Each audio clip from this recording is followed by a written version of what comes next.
पाणी परिषद शाहू महाराजांच्या जयंतीच्या निमित्ताने घेण्यामागचा उद्देश हा होता की शाहू महाराजांनी बहुजन समाजातल्या गोरगरीब घटकांना न्याय देण्यासाठी काम केलं. आज कोल्हापूर जिल्ह्यामधल्या असंख्य नागरिकांना शाहू महाराजांची आठवण रोज होत असेल. कारण आज राधा नगरीसारखं धरण सुद्धा कोरडं पडलेलं आहे आणि त्या काळामध्ये पाण्याचं व्यवस्थापन गोरगरीब घटकातल्या कष्टकरी वर्गातल्या मुलामुलींना शिक्षण देण्याचं काम आणि सामाजिक समतोल न्याय देण्याचं काम शाहू महाराजांनी केलं होतं आणि त्यांच्या स्मरणात अण्णांनी आणि आबासाहेबांनी ही पाणी परिषद शाहू महाराजांच्या जयंतीच्या निमित्ताने चालू केली. अण्णा आज जरी अण्णा आणि आबासाहेब जरी नसतील आणि ही 34वी पाणी परिषद होत असताना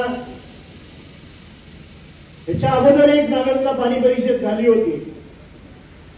क्रांतिसिंह नाना पाटलांच्या अध्यक्षतेखाली स्वर्गीय आबासाहेबांनी नागरिकता ही पाणी परिषद भरवली होती आणि त्यावेळेस कृष्णा खोऱ्यातलं पाणी हे 5-6 वेळा उपसा सिंचन करून जत आणि सांगोल्यासारख्या मंगळवेढ्यासारख्या तालुक्यातल्या शेतकऱ्यांच्या शेतामध्ये मिळालं पाहिजे अशी घोषणा केली होती. आणि त्यावेळेचे तत्कालीन मुख्यमंत्री असतील आणि मंत्रिमंडळातल्या सर्व लोकांनी चेष्टा केली होती. आणि त्यानंतर नागनाथ अण्णांच्या सोबतीनं आबासाहेबांनी 1993 पासून या पाणी परिषदा चालू केल्या. आज या 34व्या पाणी परिषदेच्या निमित्ताने मंचावर उपस्थित या पाणी परिषदेचे अध्यक्ष सन्माननीय काळुंगे सर, सन्माननीय वैभव काका, सन्माननीय विक्रम दादा, सन्माननीय राजेंद्र अण्णा, सन्माननीय गौरव भाऊ, सन्माननीय डॉक्टर अनिकेत, सन्माननीय आनंदराव बापू पाटील, सन्माननीय आर.एस. चोपडे सर, सन्माननीय विश्वंभर बाबर सर, बाळासाहेब नायकवाडी, सन्माननीय तुकाराम बाबा महाराज, सन्माननीय ऍडव्होकेट बिराप्पा जाधव, सन्माननीय शिवानंद पाटील, सन्माननीय ऍडव्होकेट भारत पवार, दत्ताजी जाधव, सन्माननीय सी.पी. गायकवाड, सन्माननीय व्ही.एस. देशमुख, सरफराज भागवान आणि सर्व उपस्थित मंचावरील सर्व मान्यवर, समोर बसलेले सर्व वेगवेगळ्या तालुक्यातून आलेले शेतकरी बंधू, माता भगिनी, वडीलधारी मंडळी, तरुण सहकारी मित्र,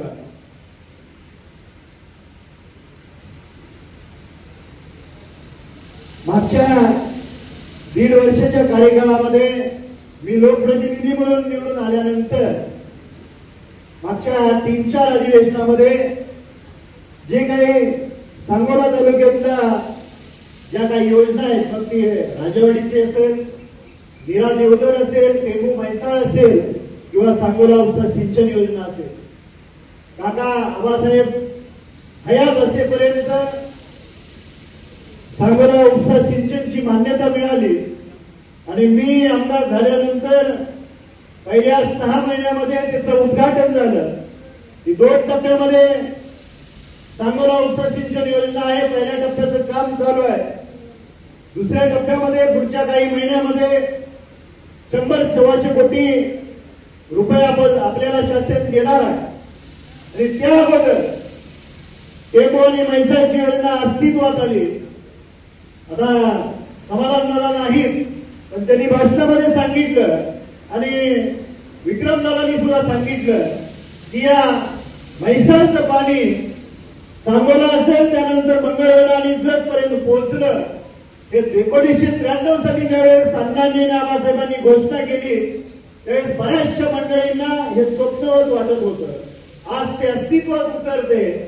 हा पूर्ण विजय, याचं सर्व श्रेय मला वाटतं अण्णांच्या आणि आबासाहेबांच्या खांद्याला खांदा लावून तुम्ही सर्वांनी वेळोवेळी पाणी परिषदेच्या माध्यमातून सरकारकडे रेटा लावला, हे त्याचं यश आहे.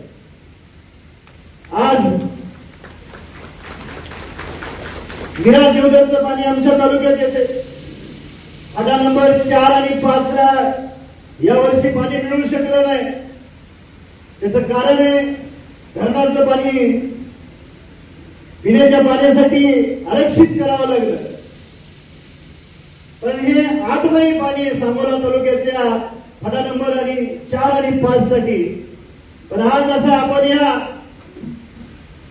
पाणी परिषदेच्या माध्यमातून सरकारकडे एक ठराव मागूया की पुढच्या काही महिन्यांमध्ये हे 8 महिने पाणी आपण 12 महिने पाणी करून दाखवूया. पुढच्या काही आठवड्यांमध्ये तुम्हाला सांगायला मला आनंद होतोय की पीडीएमच्या माध्यमातून मीरा देवधरचं पाणी हे बहुत चिकमोहन पर्यंत येणार आहे. त्याचा सर्वे पुढच्या काही आठवड्यामध्ये पूर्ण होईल. त्याची पूर्ण मान्यता मिळालेली आहे आणि त्याला पैसेही मिळालेले आहेत.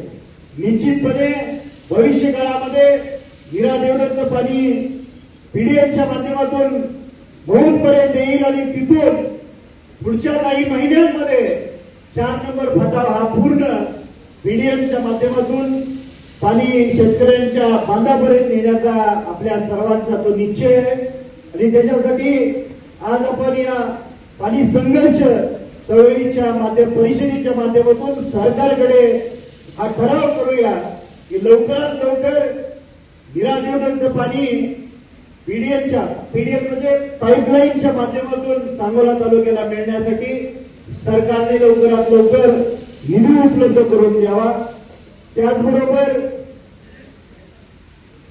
जी काही टेंबू आणि म्हैसाळची वंचित काही गावं आहेत, विशेष करून बुर्लेवाडी आणि राजापूरला तिकडच्या बाजूला जरा चढाव असल्या कारणाने त्या ठिकाणी पाणी घेऊन जाताना अडचणी येत आहेत. पण त्याचाही मार्ग लवकरात लवकर आपण भविष्य काळामध्ये काढूया. विशेष करून आपण खूप दिवसापासूनची आपली मागणी आहे की मान आणि कोरडेला कॅनलचा दर्जा द्यावा आणि मान आणि कोरडेवरती बॅरेजेस बंधारे बांधून त्या बॅरेजेस मध्ये पाईपलाईनच्या माध्यमातून ती सर्व बंधारे भरून देण्यात यावे. आज आपण या पाणी परिषदेच्या माध्यमातून सरकारकडे तीही मागणी मानवानी ठराव मागूया. त्याचबरोबर टेंबू आणि म्हैसाळच्या योजना प्राथमिक स्वरूपामध्ये टेंबूची योजना ही त्याच्यासाठी 5-6 टप्प्यामध्ये आपल्याला उपसा करावा लागतो, उचलावं लागतं आणि ते पाणी आपल्यापर्यंत येतं, आमच्या सांगोला मंगळवेढ्यापर्यंत येतं. तर त्याच्यासाठी लागणारी जी वीज आहे त्याचं शेतकऱ्यांकडून ते पैसे वसूल केले जातात किंवा सरकारला दुष्काळाच्या काळामध्ये ते भरावे लागतात.